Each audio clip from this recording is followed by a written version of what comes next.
Hello everyone, today I'm going to discuss how to tweak your resume according to different domains and why is it important to do so. I will share some important tips and power words you can use while writing your resume. I will share some tips on how to beat the applicant tracking system, also known as ATS, as your resume will most probably be read by a machine before it gets into the hands of the HR. The reason why I made this video is because when I got results of my resume from an ATS machine, it said something like this. And I was shocked to see the result, as this is nowhere close to what I would like my recruiter to see my profile as. It is factually incorrect and not representative of my interests at all. So I decided to tweak my resume, and I am sharing some tips on what I followed to change the result from ATS. I know almost all B schools have a predetermined format to apply for on-campus jobs, but you can follow this format when you apply for off-campus jobs. You need to understand that you cannot build a profile for all these roles, and there are only certain aspects that you can cover. So if you are not interested in finance, then don't dive into it unnecessarily and stick to what you are interested in by upscaling yourself in that particular area. But there are some skills which can be molded for your liking. A simple example would be analytics, which is required whether you are a marketing or a finance person. But if you are interested in marketing, then just basic knowledge of finance would be expected from you. So when you are creating a marketing CV, make sure that you understand what the recruiters are looking for. I looked at a lot of companies that offered marketing roles on campus and came to the following conclusion. First is excellent communication skills. As a marketing person, you will need to establish relationships, create new leads, and generate contracts. So this is a basic skill that companies are looking for. Second is analytics.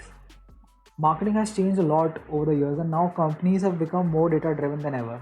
So you should be aware of how to use data effectively. Third is B2B knowledge. It is good to have if you have a live project or some kind of experience in this domain, as a lot of companies come to hire under B2B marketing. Before the interview, prepare a strategy about how you will approach the potential clients, how you will cater to the existing clients, and cross-selling opportunities based on the product that the company sells. And last is digital marketing. You should be aware of how effectively to use all digital channels. Have something related to this in your CV. Try to do a little more than Google Words and gain some real experience in this field. Try to take up a corporate competition or a live project where you are supposed to create a go-to-market strategy, and a lot of the points that I've mentioned above will get covered in it. Suppose you increased efficiency, sales, revenue, or customer satisfaction. Then make sure to include power words like these in your resume.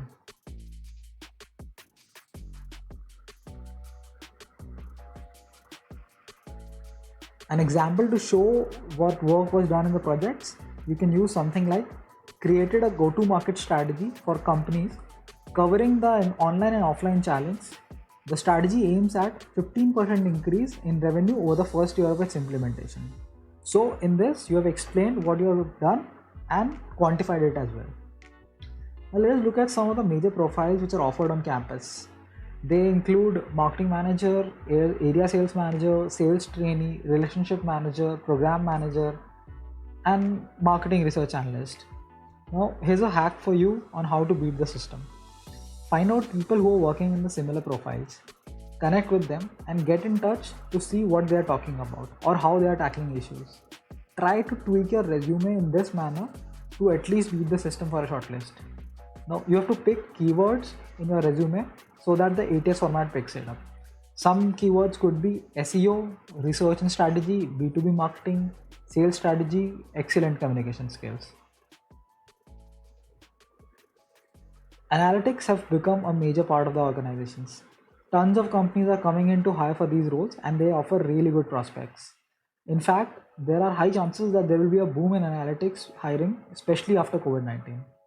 Some skills that will help you as an analyst role will include advanced knowledge of Excel, basic knowledge of R, Tableau, SPSS, and a strong grip on statistics.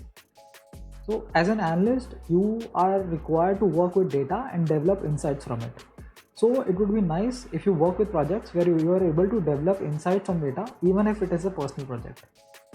This will help the interviewers see that you can use data effectively to generate results out of it. and actions speak more than any certificate. So do projects and competitions where you use analytics to drive results from the data. Assuming if a job included research, analysis, or fact finding, you should use the following words in your resume. You can also use a verbiage like performed in-depth analysis of market trends and practices, which led to the implementation of new marketing strategies and a 4.5% increase in the revenue. The logic here remains the same. Let us look at some of the major profiles that are offered on campus which require a tad bit of analytics. They are business analysts, data scientists, financial analysts, marketing managers, and management consultants. Understand their role. Again, talk to someone in your network about the soft and technical skills required in this profession. This will give you an insight about how to write your resume. Some of the keywords that you can use here are statistical analysis, KPIs, data visualization, and trend analysis. Finance roles require a different skill altogether, and you should be completely inclined towards it if you are planning a career in finance. If you have a degree in BCom or have done CA before MBA, then it might be much easier for you to choose finance. But you can also go ahead if you're from a non-finance background.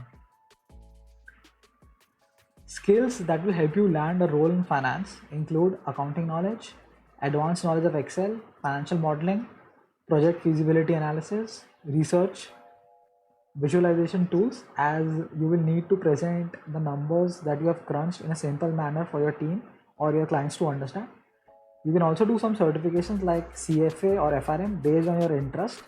In my experience, having these certifications don't really give you an advantage at the shortlisting stage. However, these can differentiate you in the interview stage. I would recommend to invest your time and money in them only and only if you're interested and not follow herd mentality here. Assuming you were responsible for something you achieved in your job, you should use the following words in your resume. Try to do competitions or take up live projects that are related to finance. This will not only give you hands-on knowledge but will also look good on your resume, as the recruiters will be able to see what you have done and something tangible in your field of interest. Now let us look at some of the major profiles that are offered on campus. They include corporate planning, finance manager, investment analyst, financial analyst, IB analyst. So some of the keywords that you can use here are prepared financial reports, created business investment strategy, cost analysis, revenue generation, profitability, and expense forecasts. Consulting is one of the most coveted profiles in B School and has a lot of aspects to it.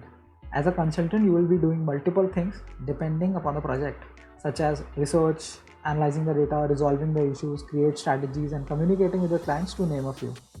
Skills that will help you get a role in consulting include good communication skills, because as a consultant you will be required to constantly interact with clients, which requires you to be a good negotiator. Second is great presentation skills. You have to be a team player. You should be aware of analytics, because as a consultant you will be required to crunch data and present it to your clients to demonstrate value out of it. You should also work upon solving guesstimates and case studies. Winning a case study competition at a national level will definitely catch attention of your recruiters. Nonetheless, a sharp bent of mind and an interest in solving complex problems is a very desirable quality in consultants. So, assuming you were responsible for advising customers or meeting their needs, you should use the following power words in your resume. And assuming you have managed or led a project, you can use the following key power words in your resume. An ideal line to quote in your resume would be: consultant clients from technology sector analyze both qualitative and quantitative data to be used in CRM development to save $50 million in operational expenses. Now, as a consultant, you will be required to understand various requirements of clients and suggest solutions accordingly.